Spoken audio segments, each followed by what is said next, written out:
Chers téléspectateurs, c'est une actualité récente qui va nous fournir la matière de notre sujet d'aujourd'hui.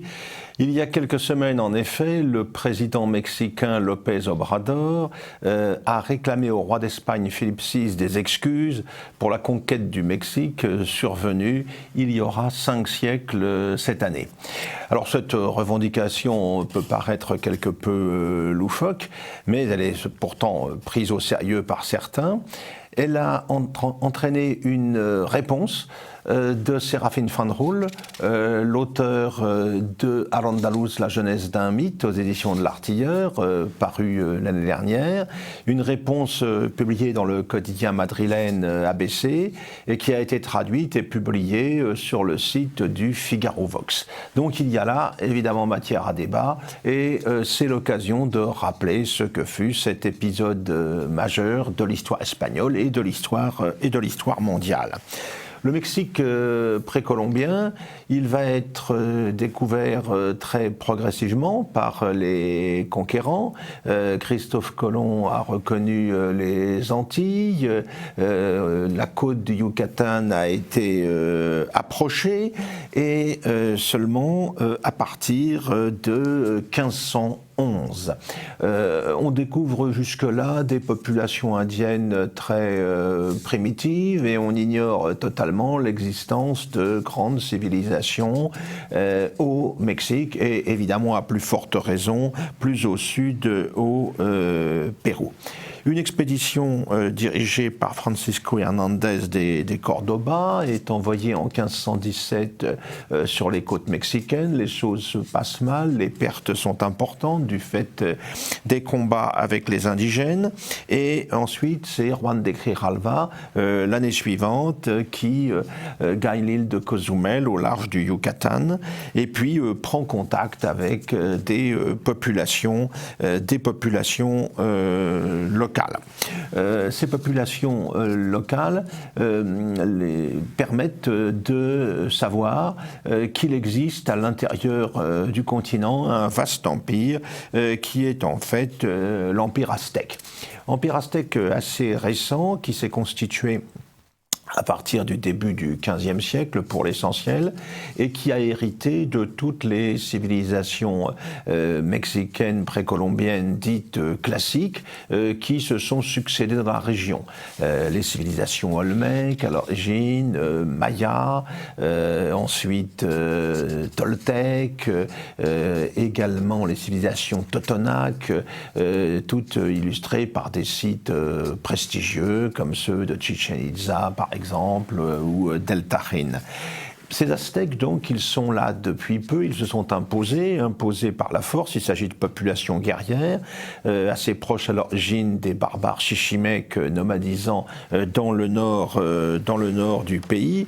Et les conquérants espagnols, à l'évidence, vont se heurter à une force organisée tout à fait considérable s'ils ont l'intention de s'installer et de s'emparer de Tenochtitlan, Mexico, qui se trouve à l'intérieur du pays.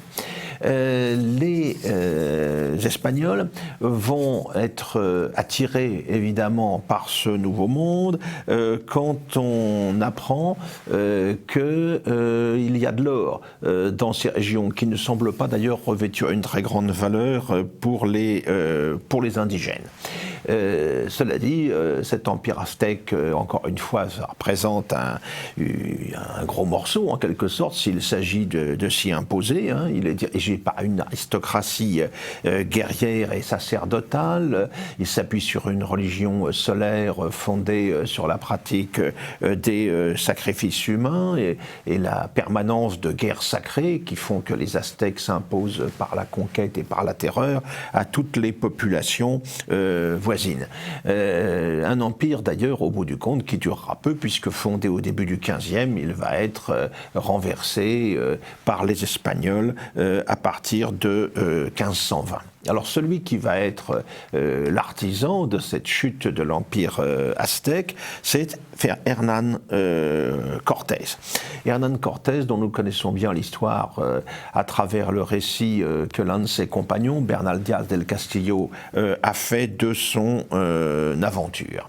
Hernán Cortés, qui vient après Colomb, qui vient après Ojeda, après Amerigo Vespucci et d'autres qui ont été les premiers à toucher en quelque sorte au continent américain. Déjà, les Espagnols ont installé un port sur la côte caraïbe à Nombre de Dios. Ils en ont installé un autre à hauteur de l'isthme de Panama, à Panama, sur la Grande Mer du Sud découverte par Balboa en 1513 et qui deviendra l'océan Pacifique. Ils vont donc pousser leurs recherches dans ces régions, notamment au Yucatan, avec, nous l'avons déjà évoqué, en 1517, l'expédition de Francisco Hernández de Córdoba. Ça se passe mal, combat contre les indigènes, le chef de l'expédition est tué, Juan de Grijalva le suit l'année suivante dans la région en question, obtient des renseignements sur l'empire aztèque de l'intérieur, revient à Cuba et surtout il y ramène de l'or. Et le gouverneur de Cuba, Diego Velázquez, va décider d'envoyer une véritable flotte d'une dizaine de bateaux, au lieu de 3 ou 4 simplement, pour aller voir de plus près ce qu'il en est. Celui qui se voit confier le commandement de l'expédition, c'est donc Hernán Cortés. Il a 33 ans à l'époque. Il est né à Medellín, en Extrémadure. Il est issu de la noblesse pauvre, au même titre que son cousin Francisco Pizarro, qui sera quelques années plus tard le conquérant du Pérou. Mais à la différence de ce dernier, qui est resté analphabète et qui était éleveur de porc de son état, Cortés, lui, a fait des études de droit à Salamanque avant de partir pour le Nouveau Monde à l'âge de 20 ans pour aller y chercher fortune. Ce Cortés que Bernal Díaz del Castillo décrit, charmant causeur, d'un naturel paisible et aimable. Ça surprend un peu chez le conquistador. En fait, le chroniqueur évoque surtout les relations qu'il a su entretenir avec les gens qui étaient autour de lui et le fait qu'il a su surmonter les divisions qui potentiellement menacent toujours les acteurs de ce genre d'aventure. En tout cas, en février 1519, l'escadre quitte Cuba pour se diriger vers Cozumel, l'île qui est au large du Yucatan. Là, on va découvrir un Espagnol qui avait été fait prisonnier lors de l'expédition de Hernández de Córdoba. C'est Jerónimo de Aguilar qui a appris la langue des Indiens, ce qui va être évidemment extrêmement précieux pour Cortés.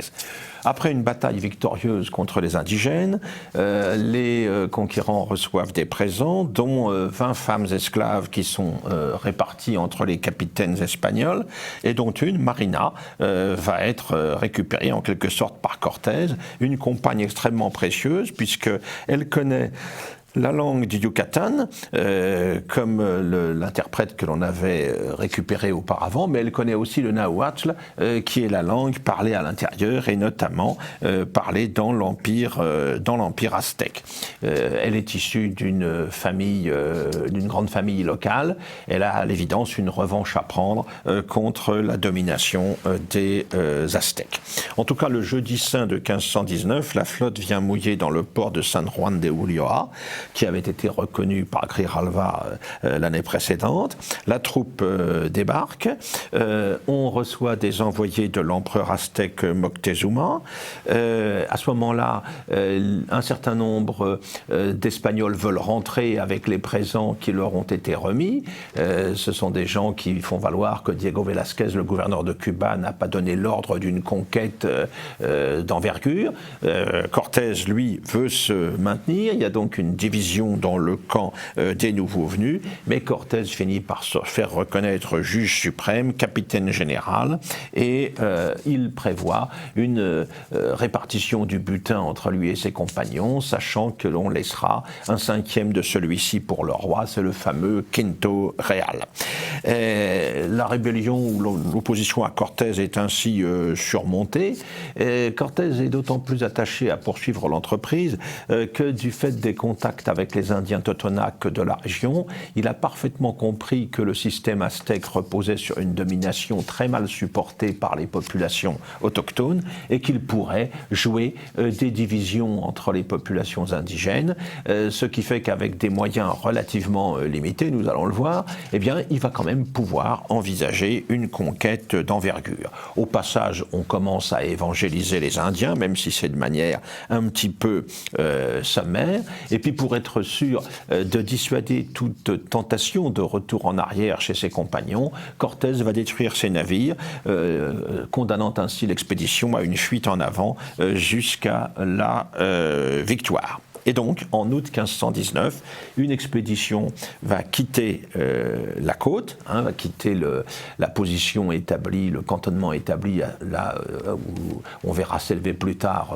Veracruz, pour pénétrer dans l'intérieur. Avec 400 fantassins, 15 cavaliers, 7 canons, 4 fauconneaux, 17 arquebuses et 32 arbalètes. Donc des moyens quand même limités, même si sur le plan technique, la présence d'artillerie va évidemment jouer un rôle important, même si les chevaux inconnus des Aztèques vont semer la terreur dans leur rang. Ce qui va faciliter l'entreprise également, c'est que les indigènes ont entendu parler d'une légende qui est celle de Quetzalcoatl, l'un de leurs dieux, qui est censé revenir de l'Est et présenté comme un dieu blanc et barbu. Alors évidemment, cette dimension-là, cette dimension religieuse, va faciliter la tâche des conquérants. Ce qui va leur faciliter la tâche aussi, c'est le fait qu'ils vont traverser la région de Tlaxcala, et cette région, elle est soumise aux Aztèques, et elle supporte très mal cette domination, ce qui fait que les Tlaxcaltèques vont se joindre à Cortés dans son entreprise. Résultat, celui-ci va jusqu'à Mexico, Tenochtitlan, et va y entrer en 1519, le 8 novembre 1519. Moctezuma, l'empereur aztèque, a laissé les nouveaux venus s'installer parce que la disposition générale de la capitale, qui se présente comme une lagune, une espèce de Venise mexicaine, si l'on peut dire, eh bien il sera facile éventuellement de les bloquer dans cette capitale. Cortés n'en est pas dupe, mais il fait preuve de hardiesse et il décide quand même d'aller sur place. Là, il va s'assurer de la personne de Moctezuma qui hésite parce qu'il compte aussi s'appuyer peut-être sur les Espagnols pour conserver son pouvoir face aux siens qui lui reprochent de ne pas réagir assez vigoureusement devant les envahisseurs. Là-dessus, complication, on apprend qu'une flotte envoyée par le gouverneur de Cuba, Diego Velázquez, a débarqué à San Juan de Ulloa. Il faut aller combattre les nouveaux venus qui viennent s'engager contre la rébellion de Cortés. On laisse donc Pedro de Alvarado à Mexico et puis on repart vers la côte. Là, les nouveaux venus vont être battus par Cortés et ses amis. Cortés va les rallier à sa cause et il va repartir vers Mexico, avec cette fois 1300 soldats, 96 chevaux, 80 arquebusiers et autant d'arbalétriers, donc avec une force plus importante. Entre-temps, évidemment, pendant son absence, Mexico s'est révolté. Les Espagnols y reviennent en juin 1520, mais très vite leur cantonnement est assiégé par des nuées d'Indiens et ils se retrouvent dans une situation extrêmement difficile. Ils vont conduire une sortie spectaculaire, cependant, s'emparer du grand temple qui domine la ville, l'incendier, ce qui, en termes de guerre psychologique, est un élément important, évidemment, pour les défenseurs indiens.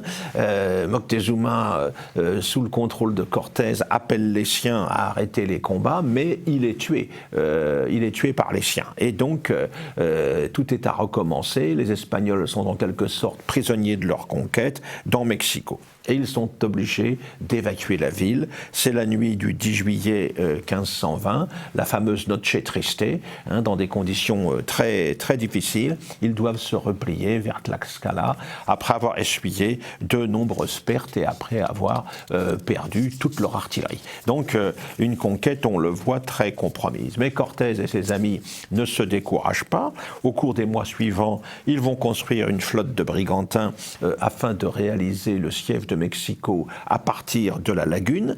Ils vont recevoir des renforts d'artillerie et de chevaux qui sont arrivés à San Juan de Ulloa en provenance de Cuba. Et en mai 1521, ils vont de nouveau mettre le siège devant la capitale aztèque.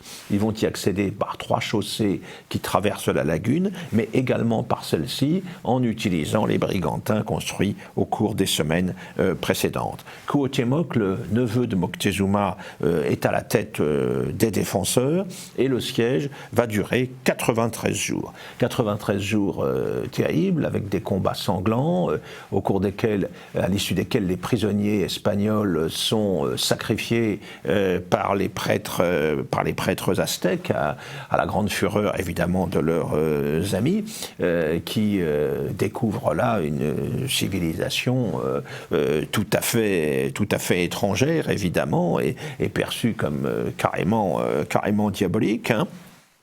Le grand temple est de nouveau incendié à la faveur des combats et le 13 août finalement, eh bien, la ville va tomber. Cuauhtémoc est pris, il sera pendu peu après. Mais la conquête continue. Hein, il s'agit pas seulement de s'emparer de Mexico, la capitale aztèque, mais de bâtir cette nouvelle Espagne qui va être le nom nouveau du Mexique précolombien.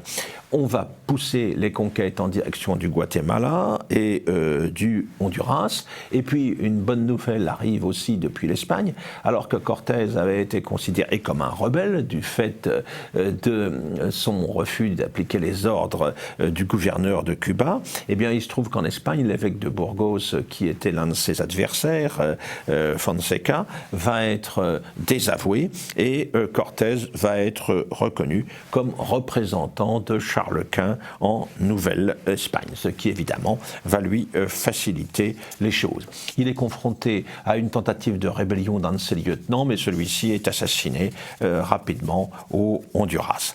Alors, la conquête se poursuit donc essentiellement en direction du Honduras. C'est par là qu'on va pousser principalement les efforts et Cortés va revenir victorieux à Mexico en juin 1524. Il va revenir en Espagne en 1528.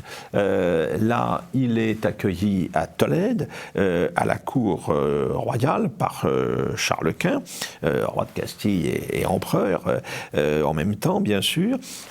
Pour la petite histoire, alors qu'il est accueilli à Tolède, il y est avec son cousin Pizarro, qui a poussé une première reconnaissance en direction des côtes du Pérou, sur la côte pacifique de l'Amérique du Sud, et qui est venu solliciter de l'empereur, du roi et empereur, l'autorisation d'aller conquérir ce Pérou, ce qu'il fera quelques années plus tard. Quant à Cortés, il est fait marquis de la vallée des Oaxaca, mais très vite, le conquérant va se retrouver réduit à une position secondaire, car la Nouvelle-Espagne va voir l'installation d'une audience royale à Mexico, et puis ensuite d'une vice-royauté confiée à Don Antonio de Mendoza. Et Cortés, qui n'a plus rien à faire dans les territoires qu'il a conquis, va rentrer à ce moment-là en Europe. Il participera au siège malheureux d'Alger quelques années plus tard.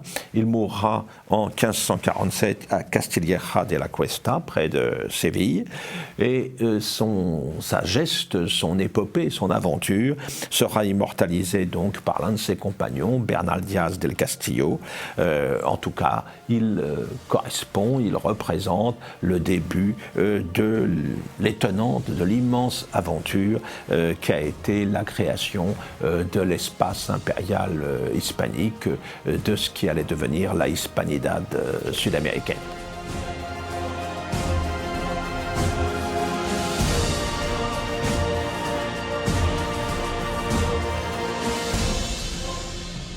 Dans quelques semaines, le 29 mai, nous fêterons, il y aura 392 ans, le 29 mai 1627, que naissait à Paris, au Palais du Louvre, la fille de Gaston d'Orléans, le frère de Louis XIII, et de Marie de Bourbon.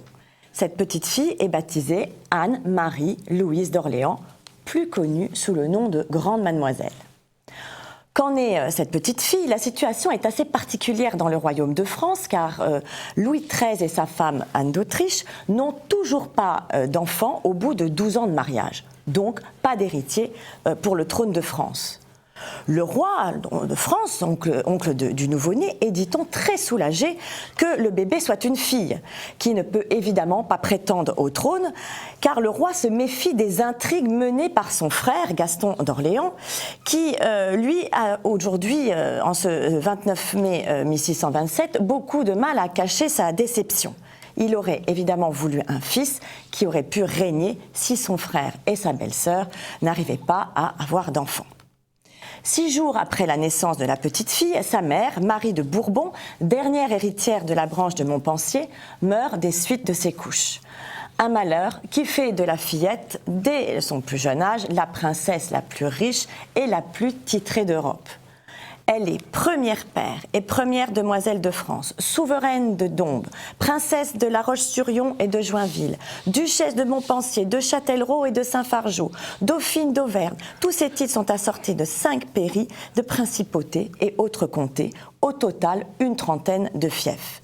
Alors évidemment, cela lui fait un revenu de centaines de milliers de livres de revenus annuels, mais cela ne compense pas l'attitude de son père qui est très peu intéressé par la petite fille, qui la délaisse et qui préfère s'amuser avec ses maîtresses. Quand en plus il épouse contre l'avis du roi la jeune Marguerite de Lorraine, qui lui donne 5 autres enfants, il achève de se désintéresser de sa fille. Alors, c'est la reine douairière, Marie de Médicis, veuve de Henri IV, qui prend sa petite fille sous son aile et la petite Anne-Marie-Louise va se trouver très vite des parents de substitution en la personne de Louis XIII et Anne d'Autriche qui n'ont toujours pas d'enfants. La petite princesse est installée aux Tuileries, palais qu'elle aimera toujours. C'est un palais qui avait été donné à Gaston d'Orléans par son frère. Et donc la petite princesse y vit. C'est un palais qui est beaucoup moins humide que le Louvre, et auquel il est relié par une longue galerie qui lui permettait d'aller se promener dans les jardins, les beaux jardins qui entouraient le palais. À l'époque, les appartements de Mademoiselle donnent sur la verdure, c'est presque la campagne. Et pourtant, cela n'empêche pas Anne d'apprécier Paris pour ce qu'elle est, c'est-à-dire une ville très bruyante, aux encombrements mémorables. Anne aime Paris, qui lui rend bien, elle se dit la princesse la plus aimée des Parisiens. Elle mène une vie très heureuse, entourée de sa grand-mère, Marie de Médicis, encore une fois de son oncle et de sa tante, dans un monde de luxe et de raffinement, mais elle révèle très vite un tempérament affirmé, voire capricieux, qui se traduit par une haute opinion d'elle-même. Elle a un caractère un peu égocentrique et orgueilleux. Elle a conscience de ses origines, elle est très fière d'être cousine du roi et ne doute pas qu'elle aura un grand destin. Elle est descendante de Saint-Louis et elle connaît mieux sa généalogie que tous les latins et les sciences qu'on aurait pu lui apprendre. Cette vanité démesurée va lui nuire un peu toute sa vie, surtout que cette vanité est doublée d'un caractère passionné. Elle a eu comme gouvernante Madame de Saint-Georges qui va, elle, entretenir encore cet enfant, le culte des origines, et qui lui passe tous ses caprices. Mais après la mort de cette Madame de Saint-Georges, elle a comme préceptrice Madame de Fiesque, avec laquelle elle ne va pas du tout s'entendre.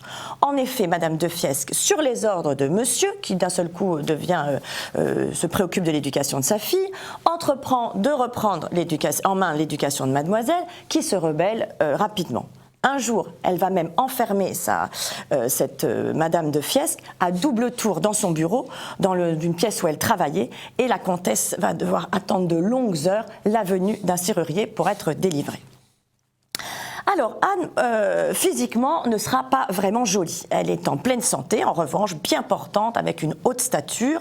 Elle a un teint très pâle, un teint diaphane et de très beaux cheveux blancs. Mais pour le moment, en 1638, elle vient de fêter ses 11 ans quand elle apprend que la reine Anne d'Autriche est enceinte. Et ça va lui donner une certaine crainte. Et Anne d'Autriche, qui veut rassurer la fillette, qui craint d'être abandonnée, d'être délaissée par ses parents d'adoption, la rassure en lui laissant entendre imprudemment qu'elle sera un jour sa belle-fille si c'est un garçon qui naît. Voilà bien un but à atteindre pour une héritière du rang de Anne de Montpensier. Elle prend les paroles de la reine très au sérieux. Elle sera donc reine de France. Alors elle n'aura de cesse d'essayer d'atteindre ce but, de se marier avec son royal cousin. Bon, évidemment, en 1660, lors des noces de Louis XIV, cela va annihiler définitivement ses espoirs. Mais elle avait de toute façon un adversaire redoutable contre ce projet, en la personne de Richelieu, qui est résolument opposé au mariage des deux cousins. Alors revenons sur un point. Pourquoi la grande mademoiselle ? Eh bien, lorsque Louis XIII et Anne d'Autriche auront un deuxième fils, quelques années plus tard, il sera appelé Petit Monsieur, alors que son oncle Gaston s'appelle désormais non plus Monsieur frère du roi, mais Grand Monsieur, et donc sa fille, logiquement, Grande Mademoiselle. Voilà d'où vient son surnom. Donc, pour épouser son cousin Louis XIV, la grande mademoiselle ne va pas être servie par les événements et sera plutôt maladroite. Elle va toujours être tiraillée entre le désir de satisfaire son cousin, pour évidemment dans la vue de l'épouser, et surtout celui de satisfaire son père et essayer de se faire remarquer par lui. Son père qui mène perpétuellement des manœuvres contre le pouvoir royal, tout d'abord contre son frère et ensuite contre son neveu. Alors, au milieu de toutes ces intrigues, cela n'empêche pas pour le moment Anne de Montpensier de s'amuser. C'est une jeune fille qui va beaucoup se distraire. Elle passe sa jeunesse en divertissements divers, musique, voyage dans les provinces, chasse, bal, fêtes de toutes sortes. Anne, encore une fois, est en pleine santé. C'est une excellente cavalière, au teint vif, au caractère infatigable, au tempérament bien trempé. Et tout est fait pour distraire la jeune princesse. Pourtant, elle apprend au milieu des occupations futiles de la cour la dure vie et la lutte pour le pouvoir que se livrent les différentes factions et surtout la participation de son père à toutes les opérations et complots pour nuire au pouvoir royal, en particulier à son frère Louis XIII. Elle va découvrir avec beaucoup de tristesse la lâcheté de son père, qui est venu avouer en tremblant de peur la conjuration menée par Cinq-Mars et de Thou contre le cardinal de Richelieu. La veulerie de son père sera comme une croix qu'elle portera toujours, car malgré son apparence de futilité et de légèreté, la jeune Anne de Montpensier a un grand sens de l'honneur. Elle n'aura cesse de racheter le comportement de son père, entraîné qu'il est toujours par la faiblesse de son caractère dans toutes les conjurations, mais n'en sortant toujours qu'avec honte, car n'ayant pas assez de courage. À la mort de Louis XIII en 1643, précédée de quelques mois par celle de Richelieu, la régence est désormais assurée par la reine Anne d'Autriche, aidée par le cardinal Mazarin. Mademoiselle, comme les autres, se réjouit de la mort de Richelieu qui lui faisait très peur, l'appelait l'ogre rouge. Et elle est heureuse de cette nouvelle ère qui commence. Elle écrit dans ses mémoires « Les premiers mois de la Régence furent les plus beaux qu'on peut souhaiter. » Pourtant, le cardinal Mazarin, comme son illustre prédécesseur, a un grand sens de l'État et veut veiller aux intérêts de la couronne. Le temps se gâte et voit bientôt l'hostilité des parlements se déclarer. Mais je vous raconterai ça la prochaine fois.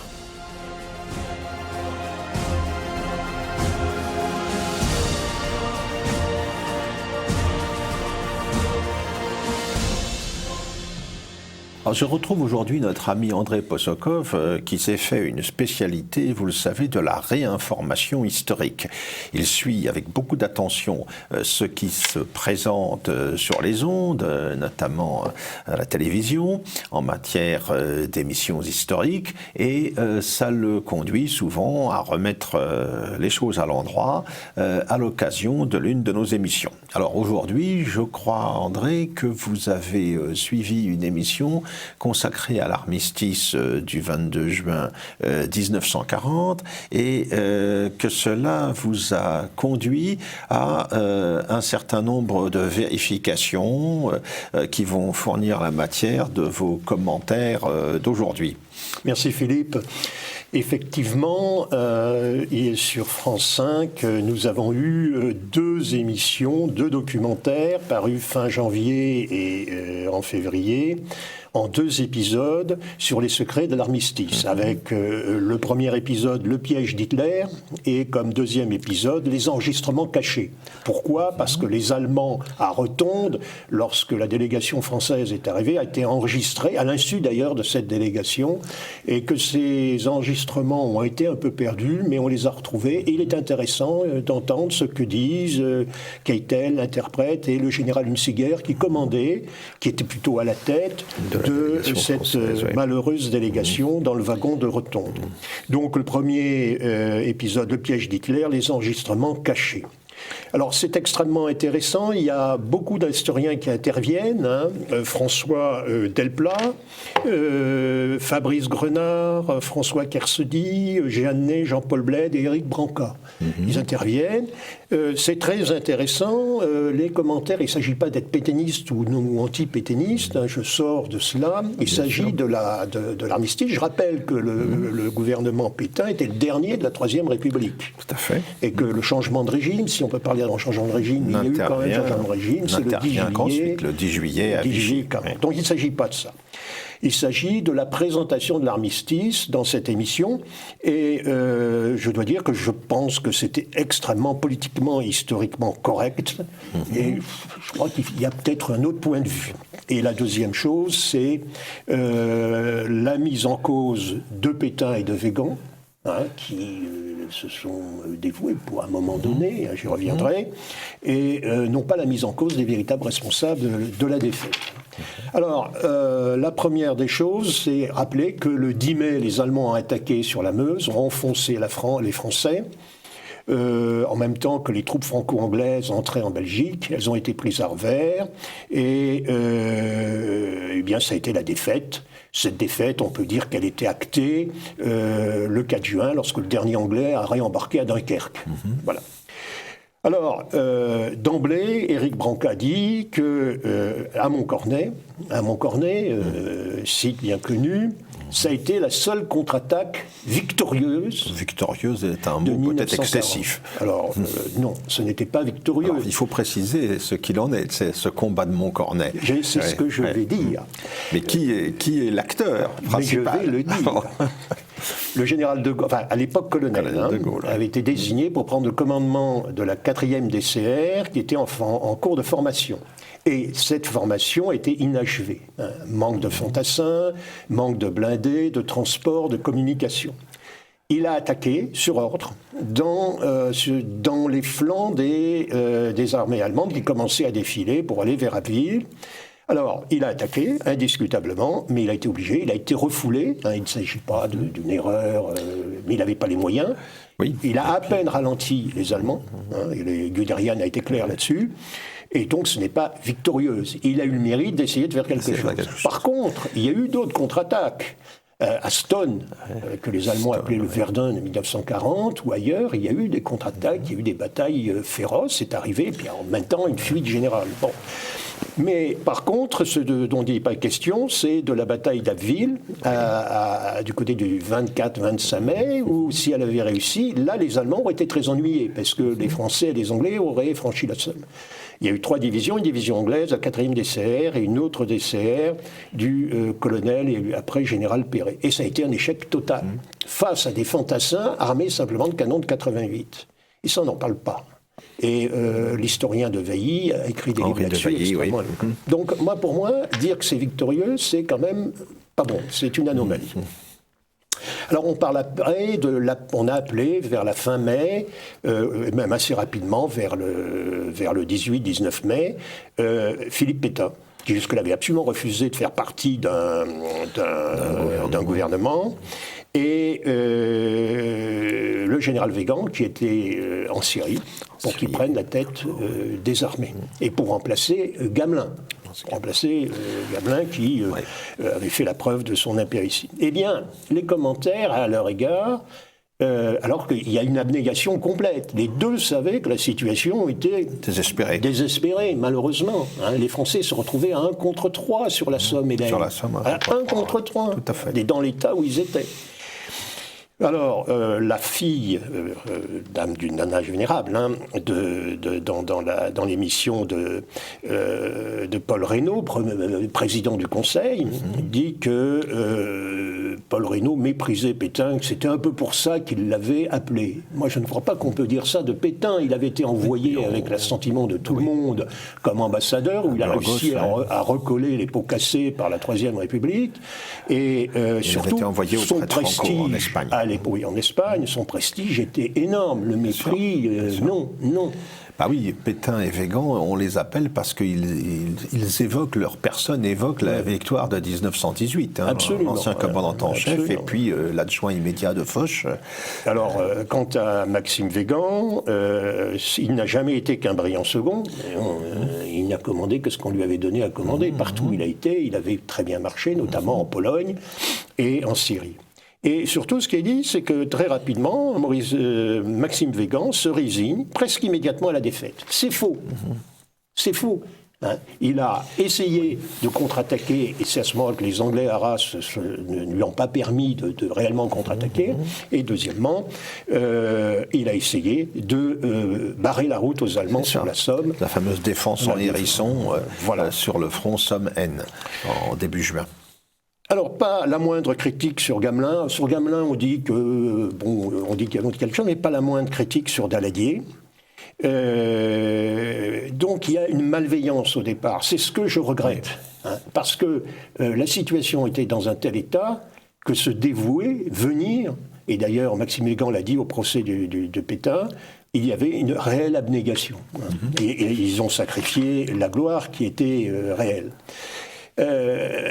Il y a la même malveillance lorsqu'on parle du défaitisme. On dit qu'ils étaient défaitistes.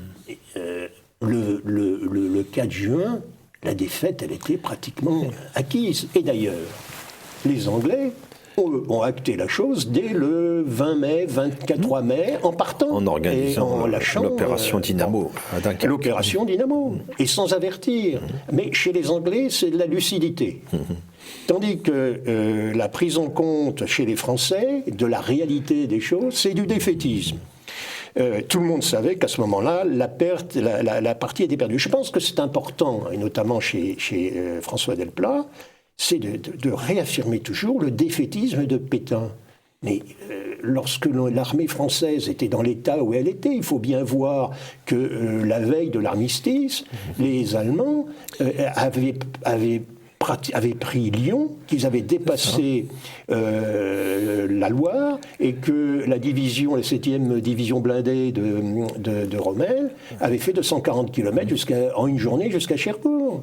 Les armées étaient tronçonnées, elles se battaient jour et nuit. Donc en fait, cette défaite était absolument réalisée au moment de l'armistice, et elle était évidemment visible après l'enfoncement du front de la Somme, et il n'y avait pas de défaitisme, il y avait la prise en compte d'une réalité dont ni l'un ni l'autre, Pétain et Weygand, n'étaient responsables.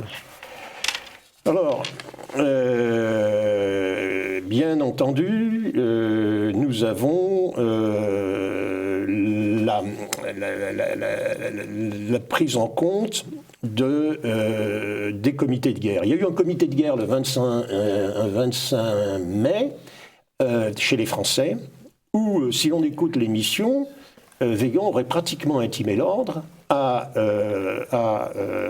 Paul Reynaud d'aller voir les Anglais pour demander l'armistice. Correspond à aucune réalité. Le comité de guerre, et notamment le président Lebrun, Campanqui et effectivement Maxime Weygand, ont insisté, mais avec l'accord de tout le comité de guerre, pour que Reynaud aille parler aux Anglais, leur dire s'il arrive une défaite totale, qu'est-ce qu'on fait? Et ça, il y est allé. Il a affronté tout un cénacle d'anglais, mais il n'a pas réellement posé la question. Il a dit on a peut-être un problème. Churchill a dit non, il n'a pas engagé la conversation. Et d'ailleurs, Baudouin, à son retour, lui en a fait le reproche. Le problème de Reynaud, c'est qu'il faisait partie des bellicistes. Reynaud, ce qu'il voulait, dans la mesure où il y avait une défaite, ce qu'il voulait, c'était une capitulation qui lui aurait permis à ce moment-là de partir en Angleterre et de prôner la résistance d'Angleterre comme l'avaient fait les Polonais, les Norvégiens, les Hollandais. Alors il se réfère à l'accord du 28 mars, qui est une grande escroquerie, puisque Daladier n'avait pas voulu s'engager avec les Anglais en décembre 1939 pour ne pas arrêter, ne pas signer, ne pas avoir un traité de paix et un armistice avec les Allemands, s'il n'y avait pas un accord sur les buts de guerre et surtout des certitudes sur l'engagement des Anglais. Britannique. Or, les Anglais, ils avaient envoyé une dizaine de divisions, point. Face aux 100 divisions que l'armée française... Et ils n'avaient pas engagé dans la bataille du printemps 40 le meilleur de leurs forces aériennes. Ah non, non. Donc le 28 mars, lorsque Daladier, avec les intrigues des Anglais, de Duff Cooper, l'ambassadeur, mais aussi parce qu'il y avait les bellicistes, les Bloom, les Reynaud, etc., ont fait chuter Daladier, et Reynaud, avec une voix de majorité, est devenu président du Conseil. Ça s'est passé vers le 23 ou 24 mars, et le 28, il signait cet accord. Alors, cet accord était léonin. Car il était clair que les Anglais, ayant le fossé de la Manche, ne pouvaient pas avoir cette tentation. N'étaient pas dans la même situation que nous. Surtout, cet accord qui était en fait un communiqué de presse n'a pas fait l'objet d'une signature. C'est ce que dit Bernard Legout dans son livre sur l'armistice, n'a pas fait l'objet de signature, n'a pas été approuvé par le président de la République, contrairement à la Constitution, il n'a pas été approuvé par le cabinet, c'est-à-dire les ministres, et par les assemblées. Les assemblées ont été informées en avril. Donc cet accord ce n'était qu'un communiqué de presse. Il n'y avait pas réellement eu de traité. Mais les Anglais, là-dessus, ont dit l'honneur de la France est engagé. Autre chose, on parle de l'affaire Nordling, que Nordling avait été contacté par Göring. Alors qui est Nordling? Alors, Nordling était le consul de Suède, qui faisait des affaires en France, et il avait été contacté par Göring à la fin du mois de mai en disant, Göring avait dit, ils se connaissaient bien, les Français sont battus, dites-leur que s'ils demandent un armistice, les conditions ne seront pas celles qui s'y refusent un armistice. C'est exactement ce qui est arrivé. Et Paul Reynaud a refusé. Paul Reynaud ne voulait pas d'armistice, parce qu'il ne pouvait pas signer un armistice et s'en aller. Ce n'était que si l'armée signait une capitulation. Donc Reynaud était un belliciste et surtout un ami des Anglais. Ah oui, et ça a beaucoup joué. C'est un homme des Anglais, Reynaud, bien sûr. Oui. Alors, dans l'émission, il y a évidemment une grande bienveillance à l'égard de Churchill et des bellicistes. La citation de Carsody, l'Angleterre perd sa principale forteresse en Europe, c'est-à-dire la France. Nous n'étions qu'un bastion. Donc le bastion est attaqué et se réfugiait dans le donjon, en nous laissant en plan. On n'y reviendra pas, nous en avons parlé à une émission. Mais par exemple, à Briare et à Canger, lorsque le gouvernement s'était réfugié dans des châteaux, on n'insiste pas assez sur le fait que Churchill avait dit « mais vous n'avez qu'à résister dans Paris,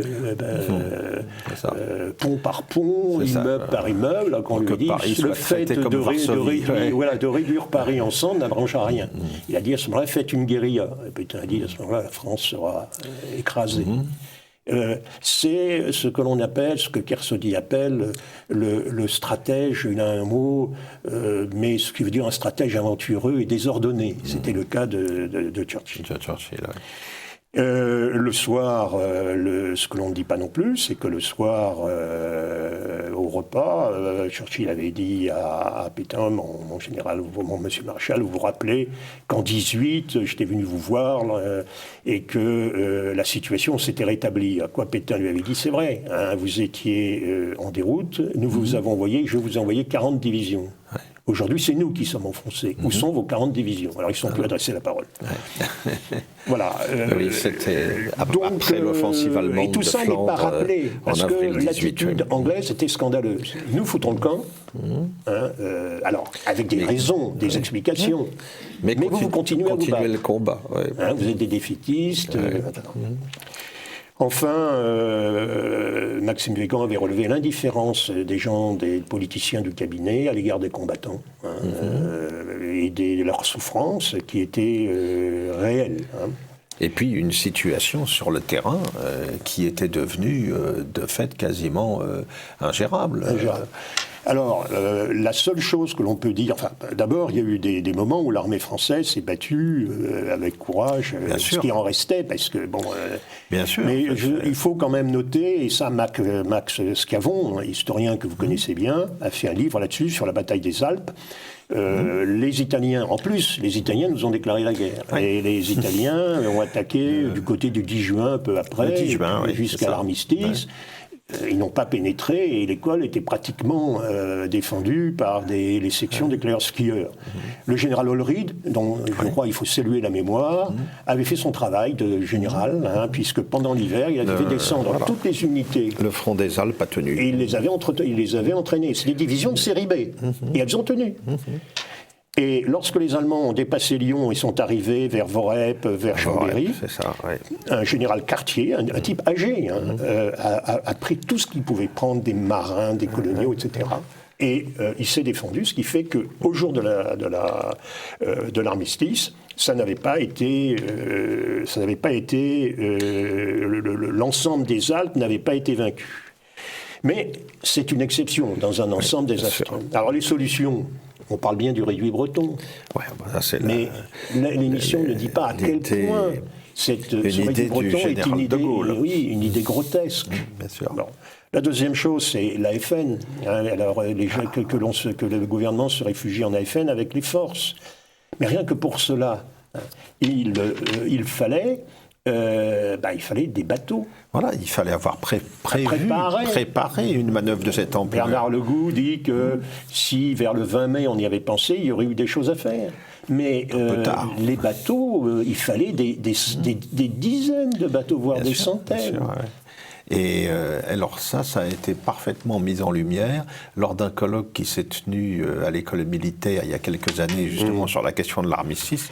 Le capitaine de vaisseau Huan, qui est le biographe avec le regretté Hervé Coutou-Bégari de Darlan, le capitaine de vaisseau Huan avait parfaitement montré, chiffres à l'appui, à quel point cette idée d'un repli sur l'Afrique du Nord des forces de métropole était totalement irréaliste. Rien n'avait été prévu et rien n'était possible. Idem pour ce qui concerne le repli des moyens aériens, parce que ça restait une chose possible. Une partie d'ailleurs des moyens aériens s'est repliée sur l'Afrique du Nord, mais tous les éléments nécessaires à la maintenance, au soutien de ces forces-là n'y étaient pas.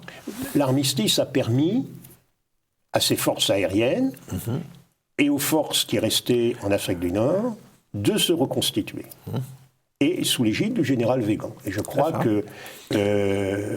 qu'il faut souligner que Vichy est multiforme, mais que l'une des formes, c'est la reconstitution d'une armée et la volonté, armistice, disait Weygand, pas une virgule de plus. Ce que n'ont pas fait les autres, appelons Laval. Mais s'il y a eu une armée française petite, mais une armée française en 1944, c'est grâce au général Weygand et au général Juin qui lui a succédé. C'est le noyau de l'armée d'Afrique. Alors, les deux solutions, c'était quoi ? Soit la capitulation, soit l'armistice. Alors, je crois qu'il faut rappeler aux auditeurs que l'armistice ne met pas fin à l'état de guerre. On arrête les combats. L'armistice permet de garder une souveraineté, croupion, mais une souveraineté. Les combats s'arrêtent, mais ceux qui sont en face ne sont pas faits prisonniers. C'est du droit international. La capitulation... C'est ce qui s'est passé en novembre 1918 avec l'Allemagne vaincue. Et l'Allemagne est rentrée, on leur a dit, un socialiste, vous rentrez invaincu. À partir de ce moment-là, c'est bâti... Et c'est dommage que l'on n'ait pas suivi Pétain qui demandait 1 mois ou 2 mois pour attaquer avec l'armée du général de Castelnau en Lorraine. En 1918. Bien sûr.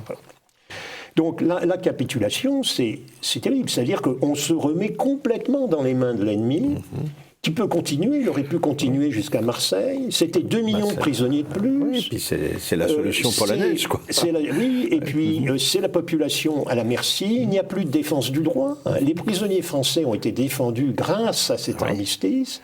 Alors évidemment, on n'y pense pas aujourd'hui, mais il faut voir le sort des prisonniers russes. Il y a 2 millions de prisonniers en Allemagne, il faut le dire aussi. Ça commande aussi les comportements des pouvoirs français à l'époque. Alors on dit que Weygand ne voulait pas la capitulation parce que c'est contraire à l'honneur militaire. Peut-être. Mais il y avait aussi dans son esprit en disant « Vous, les civils de la Troisième République, c'est vous qui avez amené cette situation, à vous de la gérer. » Mais au-delà de ça, il était parfaitement conscient qu'un armistice n'est pas une capitulation. Bien sûr. Donc, je crois que cette émission a oublié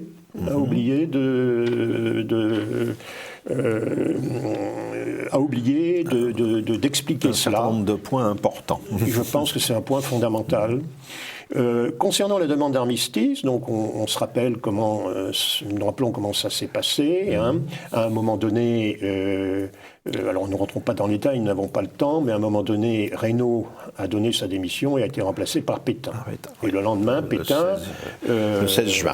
Le 16 juin, Pétain s'adressait à la nation française et aux Allemands en demandant les conditions de l'armistice, comme le lui avait suggéré Schottand, en disant on ne demande pas l'armistice, on demande les conditions. Bon.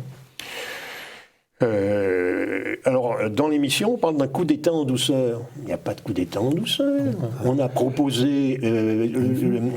Reynaud ne voulait pas redevenir président du Conseil, et le seul qui pouvait le faire, c'était le maréchal Pétain, et c'est à lui que s'adressait le président Lebrun. Et le président Lebrun lui a proposé, Pétain a sorti une liste, dans laquelle il y avait quand même 2 socialistes, dont Rivière et Lefebvre, je crois, et avec l'accord de Blum. Blum ne s'y est pas opposé. Et ça s'est passé tout à fait dans les normes et dans les règles de la Troisième République. Il n'y a pas eu de vote des assemblées, mais les assemblées, elles étaient complètement éparpillées. À ce moment-là, il y avait quand même 10 millions de personnes sur les routes du fait de l'Exode. Les assemblées, elles seront réunies à Vichy en juillet, pour une bonne part, pour voter les pleins pouvoirs au maréchal Pétain, mais ça c'est le 10 juillet. Donc, coup d'État en douceur, faux. Ça n'a aucun sens. Alors, on se réfère à la déclaration de Philippe Pétain en disant il faut cesser le combat, et là l'émission a raison, le propos était particulièrement maladroit, parce qu'effectivement, beaucoup d'unités ont arrêté le combat. Ouais. Ça, je crois que de ce côté-là, lorsqu'Éric Branca dit que c'est l'une des erreurs majeures de Pétain, je crois que c'est vrai. Alors, on a essayé après de modérer la présentation, mais enfin, mais ceci étant, la démarche était celle de demander des conditions, nous allons en parler. Alors, à un moment donné, il y a quelque chose un peu drôlatique. L'un des historiens parle de Jean Monnet, qui avait joué un rôle comme agent d'influence de la France. Il n'était pas agent d'influence de la France, il était agent d'influence de la finance anglo-saxonne, anglaise puis américaine. Et ça, il l'a bien montré après la guerre. Donc, je ne comprends pas qu'un historien puisse dire ça. Donc, voilà pour le premier documentaire. Il y a donc des choses à dire. Dans le deuxième documentaire, c'est tout simplement les enregistrements et les films tirés de l'arrivée de la délégation française à Rotonde et de la discussion qui ne s'est pas passée en présence de Hitler, mais en présence du maréchal Keitel. Et avec un interprète, Schmitt, qui a laissé des souvenirs que je n'ai pas lus, mais qui sont, paraît-il, très intéressants. Donc, les conditions allaient être dures. Évidemment, c'est extrêmement humiliant. Mais d'emblée, et ça, là, on entend la voix de Hunziker, il dit « il y a des choses que nous n'accepterons pas ». Et contrairement à Fabrice Grenard, historien, qui dit qu'ils vont accepter l'inacceptable, dans le moment d'après, on voit bien que ce n'était pas vrai. Et les 3 ou 4 choses qu'il n'allait pas accepter, c'était livrer la flotte, livrer l'Empire, et demander une occupation non totale du territoire. Plus les avions, et ils ont demandé qu'on ne livre pas les avions, et d'ailleurs ce qui a été accordé. Et ils demandaient aussi que Bordeaux ne soit pas occupé immédiatement. Les Allemands ont dit, attendez, la guerre continue. Donc ça se passait quand même le couteau sous la gorge. Dans une situation où on avait guère le choix. Ils n'ont pas accepté l'inacceptable. Le territoire, les Allemands ont accepté, puisqu'il y a une zone non occupée. Ils se sont même retirés de Lyon et de certains territoires qu'ils occupaient, ce qui fait que la population dit, oui, ce que fait le maréchal. L'Empire, il faut signaler que dans l'Empire, et je ne fais pas de pétainisme, mais l'Empire, il n'y a pas 1 cm² de l'Empire, à ma connaissance, qui était cédé aux forces de l'Axe. Et quant aux avions, les Allemands ont dit oui, donc les avions étaient déjà en Afrique du Nord, le général Bergeret et le général qui commandait les forces aériennes françaises. Le problème, c'était la flotte. Et les Allemands ont dit désarmement dans les ports d'attache, ça veut dire Brest et Cherbourg. C'était pas acceptable. Et les Français ont dit non, mais on veut changer cet article qui sera réglé par la commission d'armistice. D'où effectivement un imbroglio. Mais on sait qu'on pense, et d'ailleurs les Allemands ont allaient accepter que effectivement soit désarmé en Afrique du Nord ou à Toulon, qui n'était pas occupé par les Allemands. Et puis il y a le problème de la livraison de ceux qui sont les incitateurs à la guerre, et comme dit Delplat, les incitateurs à la guerre, ce sont les Juifs. Alors si j'ai encore quelques minutes... Non, quelques secondes seulement. Il parle du piège d'Hitler, pour enfermer les Français. Oui.